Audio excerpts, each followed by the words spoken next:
Para mí Castrilli es el mejor árbitro del fútbol argentino lejos. Puede estar codeándose con los mejores árbitros de Europa, no tengo dudas. Estaba en contra yo con los jugadores argentinos cuando dijeron en la encuesta que era el mejor. Me parece que Castrilli, después de lo de hoy, no tiene que pisar nunca más un campo de juego. Los reporteros gráficos rodeando a los jugadores de Boca, mientras allí continúan los cánticos agresivos de los hinchas de Boca hacia el señor Javier Castrilli. La infracción fue de Acosta sobre Berizzo. Es que de frente también se puede agarrar poniendo las manos atrás al adversario. Al lado está Castrilli. Expulsado Acosta. Es que Castrilli demostró desde el primer minuto del partido que no iba a soportar esa fastidiosa costumbre que tiene el jugador argentino, el de protestar cada una de las pelotas con las cuales él no está de acuerdo. Perfecta la expulsión por el gesto a Comiso. Fue amonestado, vino hasta protestar hasta este lugar. Estuvo perfecto Castrilli por el gesto antideportivo del arquero de River en expulsarlo. Hola, bienvenidos. ¿Cómo están? Aquí listos, instalados, esperando a nuestro invitado. Se trata de alguien que no solo marcó una época, sino que su apellido se transformó en un modo de dirigir fútbol. Se trata de un árbitro, un exárbitro ahora. Con nosotros está Javier Castrilli. Bienvenido, Javier. Muchas gracias por haberte conectado. ¿Cómo va? ¿Qué tal? ¿Cómo están ustedes? Un gusto saludarlos. Bien, muy bien. Veo que el mate no te abandona a pesar de que estás en Chile. No, en absoluto. Ni a mí ni a mi esposa, así que estamos permanentemente tomando mate. Hablando de familia, tu papá era docente de escuela secundaria y vos fuiste ferroviario creo que 11 años, ¿no? Supongo que jugabas al fútbol también, de chico, ¿no? Sí, por supuesto. Mi vida siempre fue indivorciable de fútbol. Desde que tengo uso de razón, toda mi familia siempre estuvo apasionada por el fútbol. ¿Y tenías ídolos de pibe, jugadores que seguías? Sí, claro, sí, en aquella época uno recuerda, los matadores de 68, River con el Beto Alonso, JJ López, Merlo, me acuerdo cuando era pibe, Novello. Melende, ¿no? El central que tenía Boca, extraordinario jugador, pero bueno, sí, claro. Jugadores que, bueno, el Bocha, Bochini, Pastoriza, Mura, te estoy hablando de la década de 60, ¿no? Pero siempre los recuerdo. Perfumo, un fenómeno, ¿no? Con el cual llegué a compartir un trabajo, ¿no? Fuimos compañeros de un programa de televisión. Tengo un excelente recuerdo de Roberto. ¿Y cuándo te diste cuenta que tenías vocación para el arbitraje? Y una vez ya habiéndome recibido de árbitro. Mira. Si yo hice el curso sin querer ser árbitro. Mi intención era ser periodista deportivo. Ajá. Y después comencé, y yo imaginé de que era un curso corto solo para estudiar el reglamento del fútbol y después tener una base sólida para opinar sobre los conocimientos sobre el reglamento, ¿no? Pero bueno, después me encontré que eran 2 años, y fueron muchas las veces que me sorprendí, en esas tardes de invierno, me sorprendí yéndome a la AFA para hacer el curso sin ganas y repitiéndome, es la última vez que voy. Y me recibí así, y ya habiéndome recibido, cuando comencé a ejercer la función, ahí empecé a descubrir realmente que era algo que me apasionaba. Empecé de a poco, ¿no? Y hasta que cuando lo descubrí realmente lo que significaba el verdadero rol del árbitro ahí adentro, dije, bueno, esto puede... Si uno tanto levantó la voz criticando a los que estaban ahí adentro y ahora que tengo la suerte y la oportunidad de hacerlo yo, ¿por qué no lo voy a hacer yo? Y lo voy a hacer a mi manera, y así lo hice. Recuerdo que dirigías así muy serio, ¿no? Con un rictus muy serio, solemne, pelo engominado.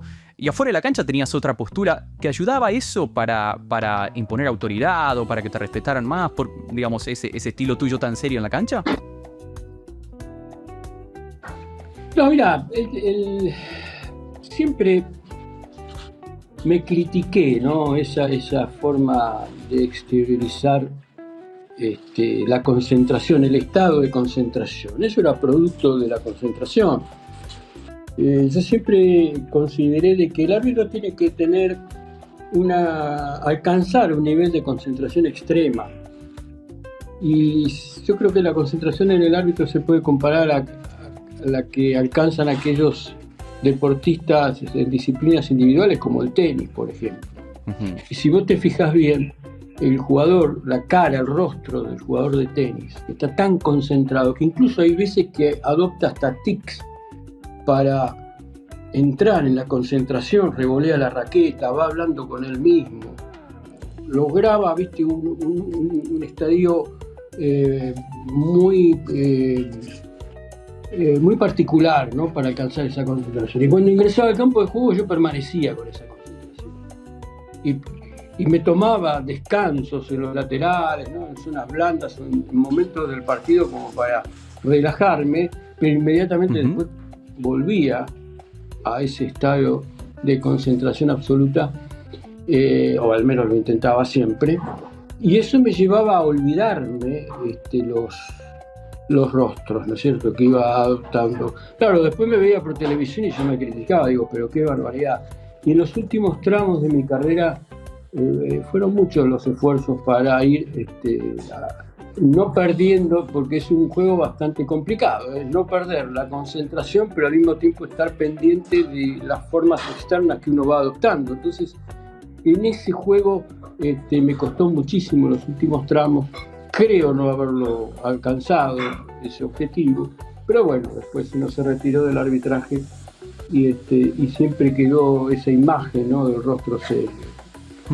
Pero muchísimas veces, por ejemplo, a mí se me atacaba diciéndome de que yo no tenía diálogo con los jugadores, y eso no era cierto. Más allá de que yo alcanzaba un diálogo, obviamente, no oral, un diálogo gestual, un diálogo corporal, por señas y obviamente por gestos, pero muchas fueron las veces que yo mantenía diálogos orales con los jugadores cuando el balón se encontraba lejos y mirando para otro lado yo les hablaba a los jugadores y los jugadores me hablaban a mí. Supongo que el apodo Sheriff no te gustó nada nunca, ¿no? No hubo nada que me disgustara. Bueno, empezando que a mí se me ha dicho de todo, ¿no? A lo largo de mi carrera. Cierto. Es difícil imaginar algún epíteto que no se me haya pronunciado. Pero no, nunca, tampoco me disgustó. No, el Sheriff nació como consecuencia de la venta de Fútbol de Primera, que era un programa que salía todos los domingos a la noche. Sí, claro. Y se acercaba un Boca River, un River y Boca, y bueno, y lo presentaban como un duelo del lejano oeste, ¿no es cierto? Y aparecía la fotografía, el rostro de los jugadores caricaturizados como si vieran personajes del lejano oeste norteamericano. Y cuando el martes se designó para el domingo de ese partido, se designó el árbitro, entonces cuando terminaba aparecía también yo con el sombrero y la estrella del Sheriff y decía el Sheriff. Y eso quedó mucho más en el exterior que en Argentina, ¿no? Porque en aquella época, la década del 90, el fútbol argentino era un producto que se vendía mucho, principalmente acá, a toda Latinoamérica. Uh-huh. Se consumía mucho fútbol argentino. Uh-huh. Entonces, en el exterior siempre se me recuerda más como el Sheriff. ¿Te tocó dirigir un fútbol más violento que el actual o vos eras muy estricto? Porque estaba repasando y creo que tengo el número de que echaste a 202 jugadores en 232 partidos que dirigiste y tenías una tasa dentro de los clásicos importante. Era como un expulsado y medio, un poquito arriba el promedio que tenías en los clásicos. Claro, porque veníamos de una época y de una era donde había muchos jugadores lesionados, muchos jugadores quebrados. Comenzaban a aparecer las exigencias para sacar tarjeta amarilla por muchas cuestiones que en la década del 80 no se sacaban, ¿no? Claro. Entonces comenzó a ser la exigencia del cumplimiento reglamentario mucho más estricto, e inclusive mucho más estricto de lo que es ahora, mucho más estricto de lo que es ahora. Ahora vemos cosas que realmente antes no ocurrían. Entonces se iban acumulando las tarjetas amarillas y obviamente que muchas de las cuales derivaban de tarjeta roja, independientemente de las jugadas bruscas, ¿no? Ese estilo tuyo, Javier, te puso rápidamente enfrente de aquellos a los que se consideraba más dialoguistas, a los que se etiquetaba con una línea del siga-siga, ¿no? Que creo que tenía Pancho Lamolina como bandera. ¿Te incomodaba eso de las posiciones encontradas, de las líneas distintas, dentro de lo que se supone debe ser una sola cosa, que es el arbitraje? No, porque el fútbol fue cambiando. A mí no me incomoda, incluso no me incomoda que otros tengan una visión, yo digo una visión setentista, ¿no? La visión que se tenía del fútbol en la década del 70, en donde el árbitro era como un artista, entraba y salía de las reglas de juego cada vez que le convenía o cada vez que consideraba adecuado para que terminara el partido con los 22 jugadores. Y si nosotros vemos, ahora que tenemos la posibilidad por YouTube de observar partidos de la década del 70, lo que era, las barbaridades que cometían los jugadores y las atrocidades que permitían, nos agarramos la cabeza. Hoy son liceos de señoritas comparado con lo que hacían en esa época. Y la visión que se tenía del arbitraje y del fútbol era una visión romántica. Te quería preguntar, uno de tus partidos más recordados fue ese 5-0 de Newell's en la cancha de River, en el que echaste a 4 jugadores y a Pasarela. ¿Es cierto que ese día, además, en el Monumental, había familiares tuyos? ¿Tu mamá, una tía, tu esposa y 2 hijos? Vos tenés que actuar con la más absoluta y plena libertad. Y para que eso ocurra no tiene que haber ningún conocido que te esté viendo. Y si van, bueno, obviamente, que vayan, pero vos ni te enterás. Y así fue.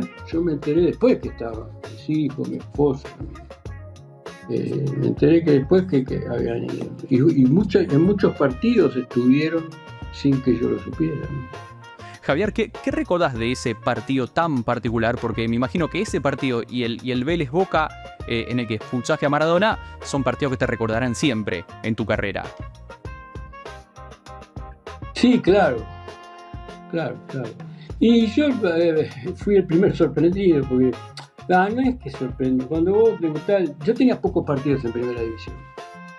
Tenía pocos partidos, tendría... Un año aproximadamente dirigiendo, ¿no? 20 y pico, creo que 26 partidos, 27. Sí, 20 partidos tenía, sí, más o menos eso. Va. Yo tenía, eso es poco kilometraje en primera. Y el partido era un partido que decidía la suerte del campeonato. Entonces creo que Newell's iba primero y River iba segundo, una cosa así. Bueno, la cuestión es que Newell's venía con un equipazo, un equipo tremendo, el equipo de Bielsa, y River también tenía un equipazo. Y lo que recuerdo fue que bueno, empezó el partido y mucha protesta irada, ¿no? Por parte de los muchachos de River, mucha protesta irada. Y todo se disparó cuando Oscar Acosta me dijo cagón. Entonces, bueno, obviamente lo expulsé porque me dijo cagón. Y después sobrevinieron las otras expulsiones, porque obviamente se fue de Boca. Comiso. Comiso me aplaudió claro. En la cara cuando yo lo amonesto. Yo lo había amonestado y me aplaude. Me dice, y me manda a cagar. Bueno, y después Basualdo también. Basualdo, me sí. Puso el dedo acá, me dice, hoy viniste a cagarnos la vida, el partido. Y bueno, en un segundo se fue el partido a la mierda. ¿Qué bueno? Si no puedes tolerar. Yo te reitero, yo me formé en el medio del campo. Entonces, sí. Y tuve muchos problemas en el medio del campo, no solo, sin policías, sin nada. Entonces siempre uno tiene que luchar para salvaguardar el respeto a uno mismo, ¿cierto? Hay cosas que son elementales en la vida de las personas. Y yo nunca entré a un campo de juego para que me estuvieran puteando o humillando, ¿no es cierto? Ajá. No fue nunca a mí. Y tuve instructores maravillosos, como el caso de Humberto de la Casa, o Roberto Bengochea, o Ángel Corés. Y ellos, para ellos era como una ecuación matemática, como que 2 más 2 es 4, ¿viste? Hay un insulto al árbitro y dice función, no hay otra. Es lo mismo que un codazo, una trompada. No hay otra lectura. No hay ningún tipo de posibilidad de negociar ese tipo de cosas. Lo que pasa es que también venía en una época, Javier, creo que había determinadas palabras del vocabulario que no se tomaban como insulto y los árbitros dejaban pasar, ¿no? Te decían cagón y el árbitro no amonestaba. Te tenían que decir, hijo de... Y por ahí el árbitro sí sacaba la roja. Digo, en la época previa a la tuya, ¿no? Con vos no se podía tener ningún desliz de ese tipo. Mira, yo no me crié bordando, ¿no es cierto? Te estoy hablando de la barra de los pibes del bar, con las barras. Sí, sí. Cagón es un término que a través del tiempo no ha mutado su significado. Viste que las palabras tienen significados y significantes. Significante la imagen acústica, el significado es el concepto. Sin embargo, cagón es cagón. Es el tipo que se caga en las patas, el cagón, el que tiene miedo. ¿Cierto? Bien. Eso es en la esquina, en el barrio o en cualquier lugar. Vos vas a ver un gobernante, le decís, sos un cagón. ¿Por qué se lo decís? Porque tuvo miedo por tomar decisiones que tenía que tomar. ¿Cierto? Entonces, cuando eso te lo dicen, no hay otra interpretación. Es distinto que, no, boludo. ¿Me entendés? Claro. Es distinto que incluso el argentino, principalmente, en aras de seguir con este tipo de ejemplos, ¿no? De cómo van cambiando y vaciándose de significado o cambiando los significados de las palabras. El hijo de puta termina siendo hasta un elogio. Mira qué hijo de puta. ¿Cierto? Bueno. Es decir, el árbitro que no tiene en consideración eso, que a través del tiempo va cambiando, la forma y el tono también influyen muchísimo para evaluar el calibre de los términos que uno escucha. No podés ser árbitro, tenés que entenderlo, tenés que comprender el entorno, tenés que contextualizar el vocabulario de los protagonistas. Pero cagón, como me dijo Oscar Acosta, te reitero, nunca ha cambiado. El aplauso en la cara y diciéndote anda a cagar no cambió, ¿no es cierto? Es decir, te manda a cagar, ¿no es cierto? O te ponen el dedo en la nariz y te dicen hoy viniste a cagarnos la vida y el partido, ¿no? No hay otra lectura, ¿no es cierto? Entonces eso es lo que ocurrió. Si existe algún historiador que quiera profundizar en el estudio de ese partido, yo les digo a todos que en la biblioteca de la Asociación del Fútbol Argentino están los archivos de todos los informes de todos los partidos. Y ahí está el tuyo. Y ahí está el mío. Es decir, si alguno tiene alguna duda de lo que yo estoy diciendo, y estoy hablando de gente que vive, sí, claro, gente que ha participado de esos partidos, que ha escuchado o que le ha tocado ser protagonista de eso, bueno, no tiene más que ir a la biblioteca y demostrar si yo estoy diciendo la verdad o no, ¿no es cierto? Entonces, Javier, vos lo echaste también al Pipa Higuaín, al Pipa Viejo, ya en el segundo tiempo, y en el entretiempo me acuerdo que cuando River salía de la cancha con 8 hombres, te estaba esperando obviamente pasar el entrenador de River, que creo que ese sí, a viva voz y delante de todas las cámaras, te recontraputeó. Era la época en la que los árbitros no sacaban la tarjeta roja, sino que informaban, señor, usted está echado, lo expulsaste para el segundo tiempo. Es cierto que Pasarela después, años después, en el Mundial 98 de Francia, entrenador de Argentina, te invitó a ver Argentina-Países Bajos, que vos creo que ya no dirigías ahí porque Argentina había seguido su camino y me parece que FIFA te había dejado fuera, digamos, de la posibilidad de seguir dirigiendo partidos, y que te invitó el propio Pasarela a que fueras a ver el partido de Argentina a la tribuna con su familia. Sí, es verdad. Me invitó a Marsella, conmigo se comportó como un caballero, Daniel. Me invitó a Marsella y vi con Graciela y con su otro hijo, y estaban los papás de Crespo, todos fuimos. Estaba Timoteo, Uribol con nosotros. Mirá. Fuimos toda la barra para alentar a la Argentina.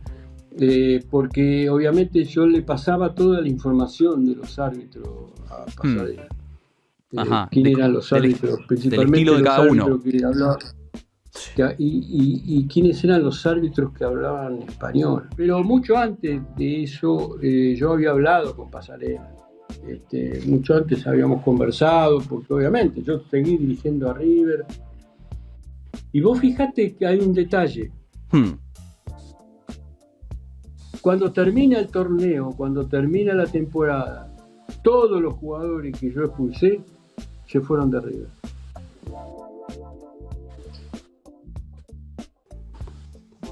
Pequeño detalle.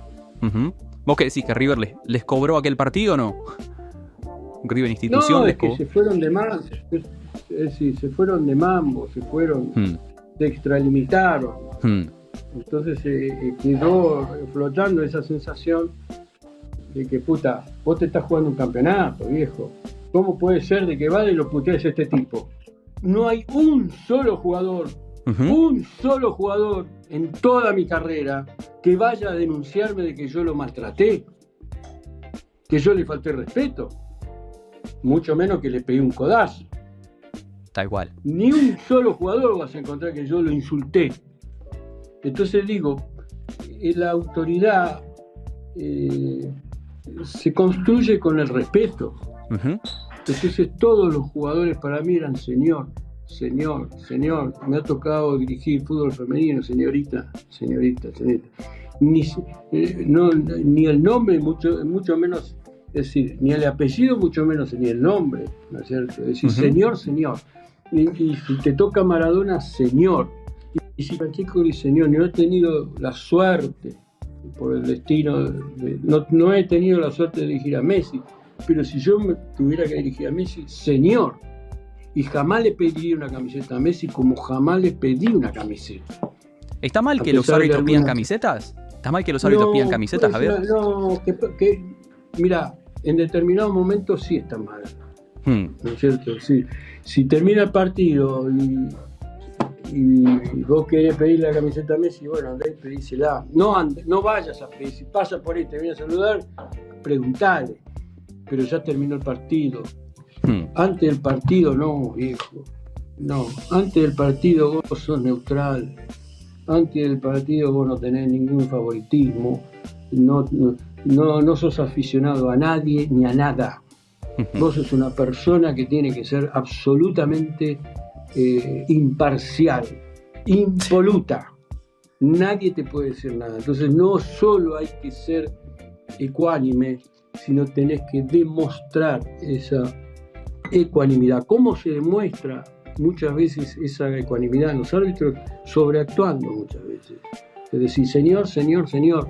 Proponete decir señor, aunque lo veas muy chico.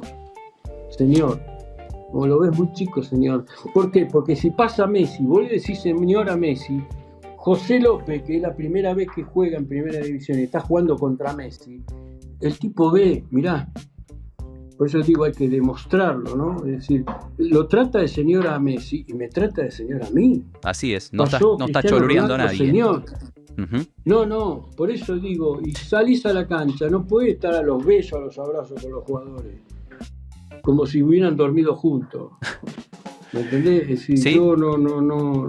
Después que cada uno haga lo que quiera, pero yo no pienso de que, mejor dicho, para mí esos árbitros que salen parecen que están buscando, porque los enfocan la cámara, que los vean que son amigos de los jugadores. El jugador lo único que quiere es que vos le des lo que le corresponde. No quiere, es decir, nosotros no vamos ahí de copa con los jugadores. ¿Me entendés? Yo no me voy a juntar en la esquina a tomar una Coca-Cola con los jugadores. Lo hago con los pibes de la esquina, sí. No con los jugadores. Los jugadores quieren otra cosa, quieren justicia. Te demandan justicia, entonces vos tenés que ser justo. Recién veíamos una foto tuya dirigiendo con Maradona. Fue otro partido muy recordado, el Vélez 5 Boca 1, que ganó el Fortín y que lo echaste a Diego. Alguna vez, creo que tiempo después de ese partido, dijiste que recordar ese partido te hacía doler el estómago. No sé si sigue siendo así y por qué te hacía doler el estómago en todo caso en su momento. Porque todos los partidos conflictivos, de alguna manera, cuando uno los recuerda, es evocar.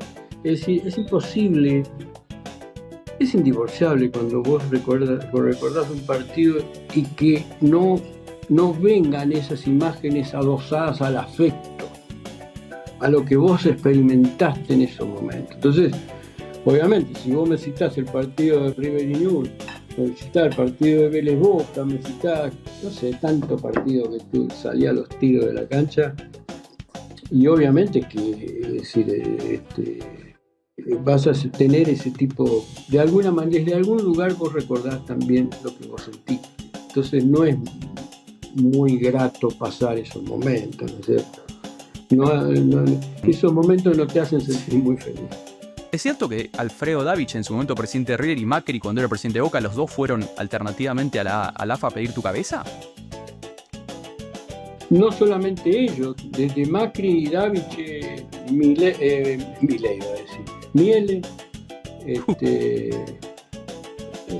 bueno, todos desfilaron por la AFA pidiendo mi cabeza. Los equipos chicos. Un juicio por $3 millones después de ese partido. Quiero creer que no lo perdiste. No, lo desestimaron. ¿Te imaginas? Vos juez, te viene una demanda de esa y si dejaste de joder, boludo. La desestimaron, pero la presentó. Yo pasé todos los años de mi vida como árbitro bajo la presidencia de Julio Grondona. Sí. Y sin embargo, el tipo nunca me soltó la mano. Y nunca, en 22 años, nunca me llamaron para que cambiara, nunca me dijo nada. Una sola vez me llamó por teléfono para que le permitiera jugar a Maradona con el aro. Una sola vez me llamó por teléfono, él y de Luca me llama por teléfono y me dice, dejalo que juega con el aro. Le dije que no. Porque las reglas de juego impedían eso y me terminó cortando. Es la única, pero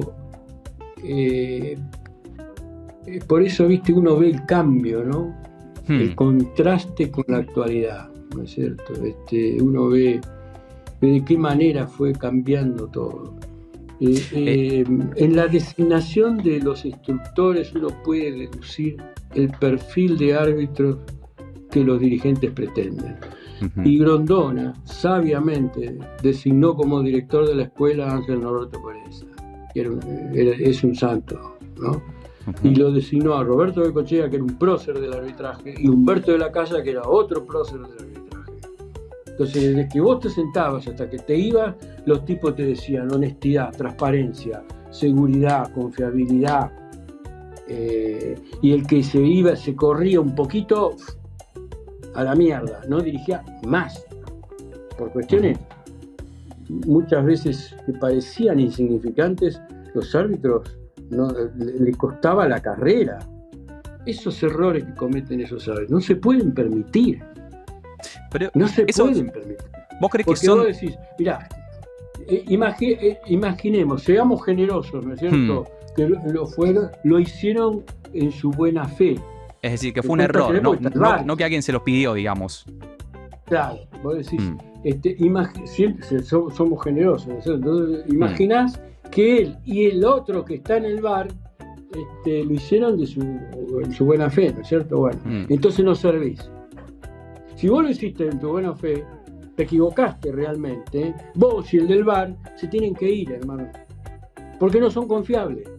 Es decir, un árbitro no es confiable o porque es un delincuente, porque es un corrupto, porque mete las uñas, o porque no tiene nivel para dirigir.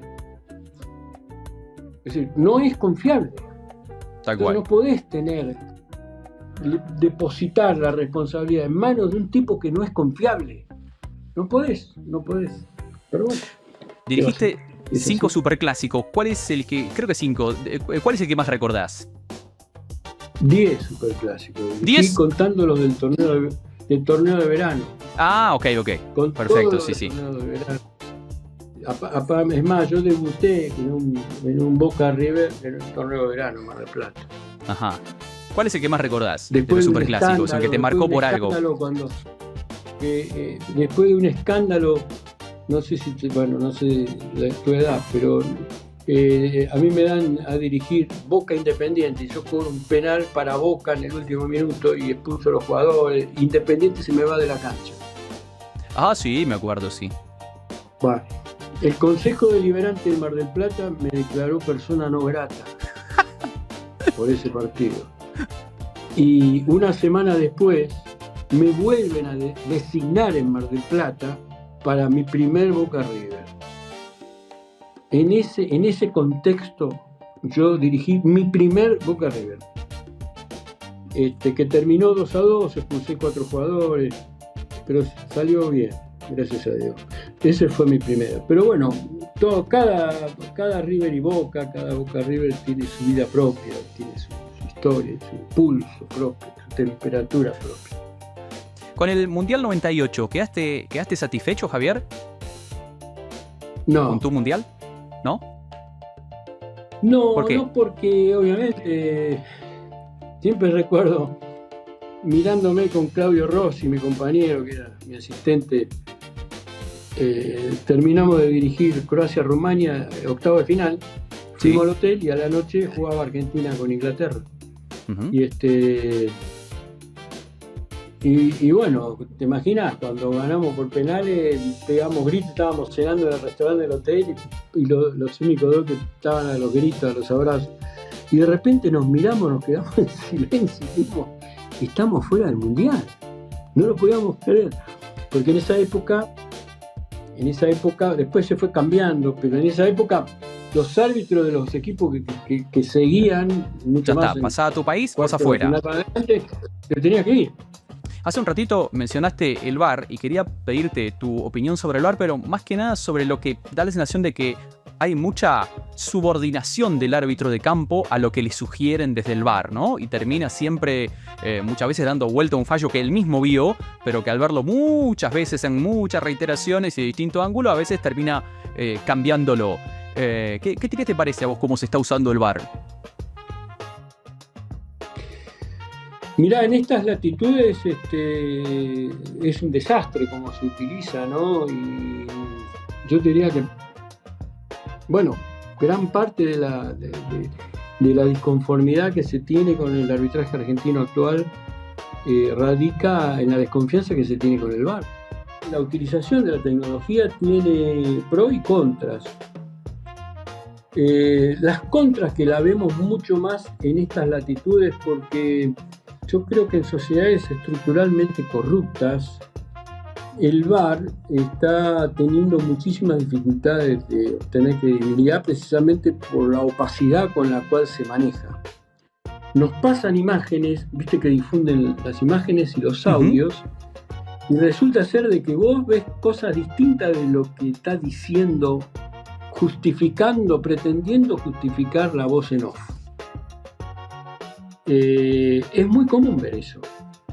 Y es distinta esa aplicación a la de otras latitudes, como puede ser en Europa, donde uno ve que no solamente es más rápida la resolución, se resuelve mucho más rápido, sino que aparte el nivel de acierto es considerablemente superior el nivel de acierto. El VAR en estas latitudes, te reitero, está siendo un problema. No es solamente en Argentina, en toda Sudamérica, en Latinoamérica, en México, Centroamérica, en África también hay muchas dificultades. Pero bueno, nos tenemos que ir acostumbrando a la tecnología. Te digo más, esta dependencia del árbitro cada vez será peor, a punto tal de que la persona humana encargada del cumplimiento de las reglas de juego va a ir cada vez retirándose más del fútbol, ¿no? Hasta que sea la inteligencia artificial la que termine dirigiendo el fútbol. ¿Te parece para tanto? Sí, por supuesto. Sí. Y más temprano que tarde, porque fíjate que los cambios cada vez son con una velocidad vertiginosa. Pero es que la persona humana no te da seguridad. La falibilidad humana no te da ninguna seguridad. Y no le da seguridad no solo en lo deportivo, lo que es peor, no le da seguridad al negocio. Sí, porque pero detrás, a ver, principalmente hay muchos capitales que invierten en el fútbol y que los humanos no le están dando seguridad en el resultado de los juegos. Entonces cada vez se va a buscar que la tecnología ocupe más espacio. Vos fíjate una cosa, los asistentes cada vez tienen menos participación. ¿Para qué tenés un asistente? Si lo podés lograr con el VAR. Fíjate vos una cosa, hasta la FIFA ya cambió la posición de los asistentes en la ejecución de los penales. ¿Para qué yo tenía el asistente en la intersección de la línea de meta con el área de penal? Precisamente para que actúe como juez de gol, para ver si la pelota pasó o no pasó, ¿no es cierto? Bien. Ahora no es el chip de la pelota. No es necesario porque está el chip de la pelota o está el VAR, la cámara. Si vos tenés una cámara en gol, es imposible pifiarle. ¿Para qué vas a tener un asistente ahí? Vos fíjate que otra cosa, los asistentes no levantan la bandera porque le indican que eso es criticable, porque el protocolo dice podrá, pero bueno, se tomó como que ya es una obligación que ellos tienen que permitir que termine la jugada, ¿no es cierto? Sea grosero o no. Entonces, ¿para qué no tener asistente? Si yo lo borro al asistente, el árbitro del VAR me dice, cuando termina la jugada, hubo posición adelantada, ¿dónde? En tal punto, en el punto 5, 6, 8 o 750, que vos ya lo sabés, acá, bueno, listo, para allá, para el otro lado. ¿Para qué no tener el asistente? Es decir, cada vez se va retirando más la influencia del humano, ¿cierto? El árbitro ahora espera, y el protocolo establece todo lo contrario, el árbitro debería resolver, pero ¿qué hacen los árbitros? Por las miserias humanas, por la debilidad, ¿no? Se lavan las manos y le dejan que actúe el VAR. Entonces hacen los boludos. Y sí, saque de arco, no, espere que hay una mano. Le echan la culpa al VAR. Claro. Y el otro, el del VAR, dice, se lava las manos también y dice, vení a verlo porque no. Entonces él se pierde tiempo, va al monitor y mire y tarda, y le pasan la misma jugada que vos decís, pero ¿qué está mirando el boludo este? Si yo a simple vista veo la falta o no la veo, ¿es cierto? Y termina por indicaciones penal, y te hiciste el boludo, o el codazo, o le sacan la amarilla cuando tiene que ser roja, lo llaman y le dicen, no, mirá que para roja. Entonces se lava la mano y mirá, me llamaron en el VAR. Entonces cuando vos estás tranquilo con tu conciencia y vos sabés muy bien lo que tenés que hacer, vos no tenés duda. Vos viste penal y es penal. Me importa un culo lo que digan. Se pueden caer las torres gemelas arriba de mi cabeza, pero esto es penal o no es penal. Porque estás convencido. Entonces vos en la formación y en la elección y en la detección de los talentos arbitrales está el secreto.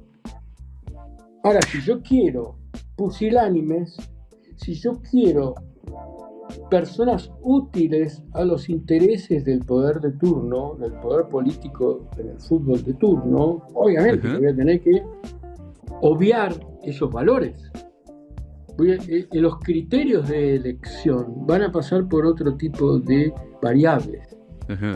Entonces, si yo quiero tener, por ejemplo, como ocurre en este momento, usar al arbitraje como una variable de construcción de poder político dentro de la AFA, para tener a los presidentes de un puño, porque si no te mando a los árbitros del club de amigos, que te acuestan, y esos árbitros del club de amigos te acuestan, ¿no es cierto?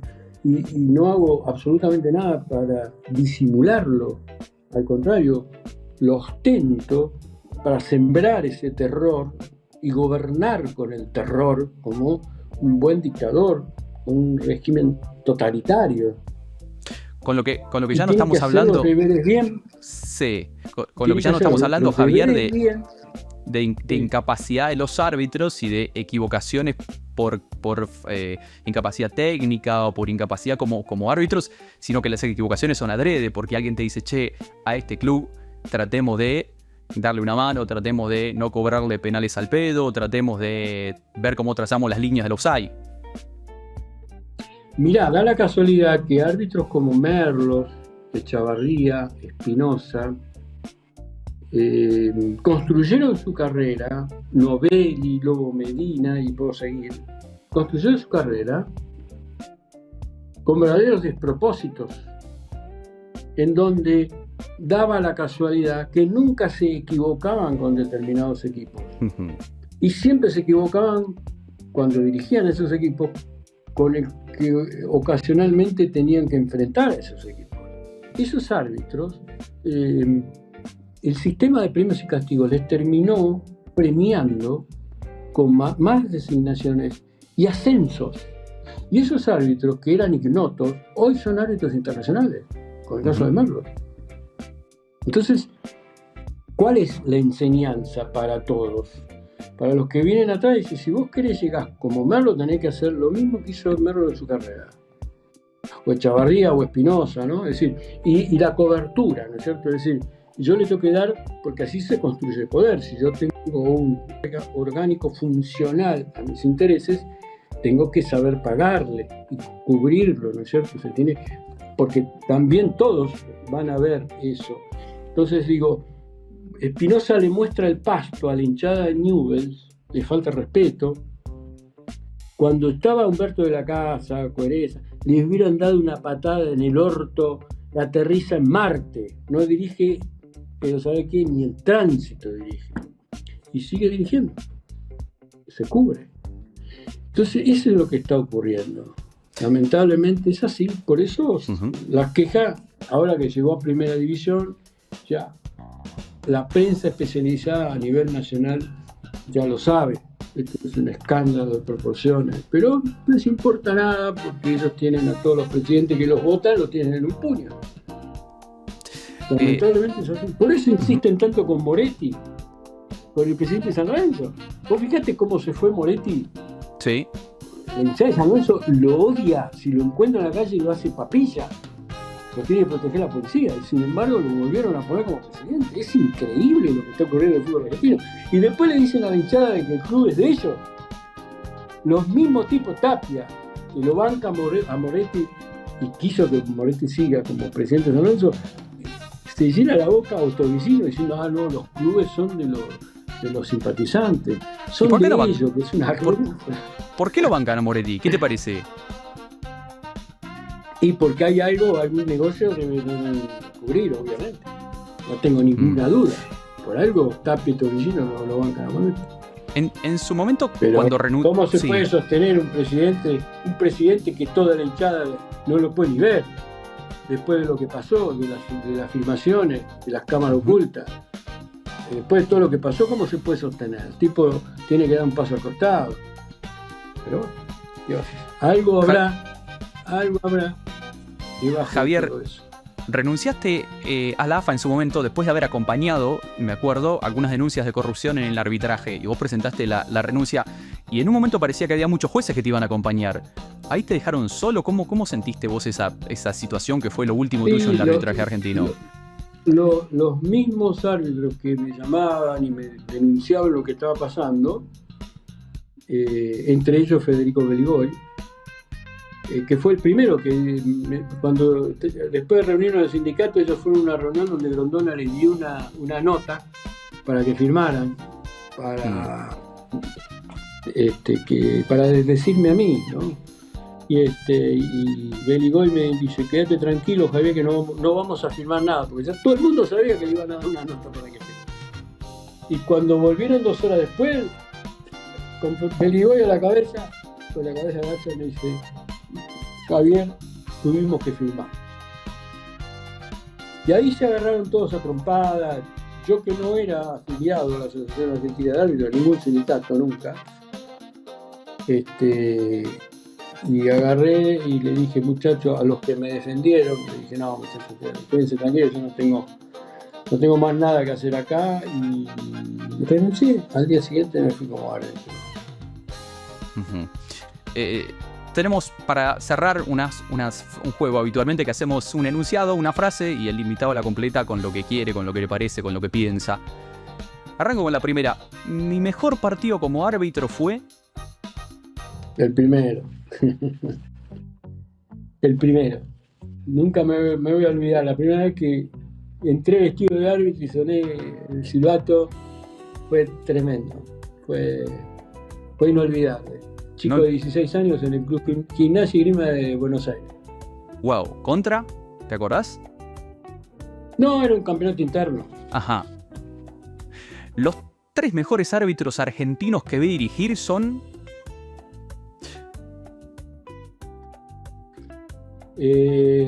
Carlos Giesi, Héctor Serazulo y Humberto de la Casa. Empezaría por Humberto de la Casa, que fue el más conocido. Los otros dos, bueno, Giesi llegó a dirigir Primera C y Serazulo lo vi dirigir inferior y fue extraordinario. Fueron tipos con los cuales... Galigani, que después falleció en un accidente también, en un árbitro de Primera C. Ellos me enseñaron realmente lo que se tenía que hacer adentro de una cancha. Julio Grondona fue... fue un sentimiento controvertido, de amor y odio, porque nunca nos pusimos de acuerdo, y sin embargo el tipo siempre me bancó, así que nunca me dijo nada, ¿viste? Nunca. El tipo dijo que yo estaba loco, me puteaba, ¿viste? Los amigos venían y me contaban, ¿no? Se enojaba, pero nunca me llamó para decirme nada, y me dejó siempre hacer, y siempre me dio la libertad, y nunca me soltó la mano. Así, por eso ese sentimiento. Y después de tantos años, te imaginás, 22 años como árbitro, en los 22 años estuvo como presidente. Uh-huh. Así que, bueno, esa sensación contradictoria. Siempre lo voy a recordar con cariño. La gestión de Tapia en la AFA es... calamitosa. Es paradójico porque sacó campeón América Argentina y campeón del mundo. Me parece que fuera... Pero bueno, lo que está ocurriendo a nivel doméstico es catastrófico, ¿no? Principalmente con el arbitraje y con la organización del fútbol. Es catastrófico. ¿El jugador más insoportable que dirigí? Hubo muchos. Un tipo como Hernandía, que era insoportable, pero un santo. Era un chico grande. Era insoportable, pero bueno, muy buena persona. ¿El jugador más caballero para jugar era? Muchos. Berizzo, el Tata Martino, muchos. Soy injusto con todos los que no nombro, pero ahí adentro hay muchísima gente buena. Si me encuentro con Baldassi en un ascensor... no lo saludo. La mayoría de los que eligen el arbitraje lo hacen porque... Lamentablemente, en las últimas épocas uno observa que hay un común denominador que es el factor económico. Por hacer una changa, por una cuestión pérdida del trabajo, como fuente de trabajo, comienzan la carrera del arbitraje. Obviamente que mucho más del 50% lo deja porque no lo puede sobrellevar, ¿no? Por todos los riesgos que se corren. Javier, muchísimas gracias por el tiempo. Un abrazo grande, muy gentil como siempre. Fue un placer, espero que le hayas pasado bien como nosotros. Gracias a ustedes, les mando un fuerte abrazo. Que sigan. Javier Alberto Castrelli con nosotros hablando de todo, de ayer, de hoy, de siempre, de arbitraje, de fútbol y de mucho más.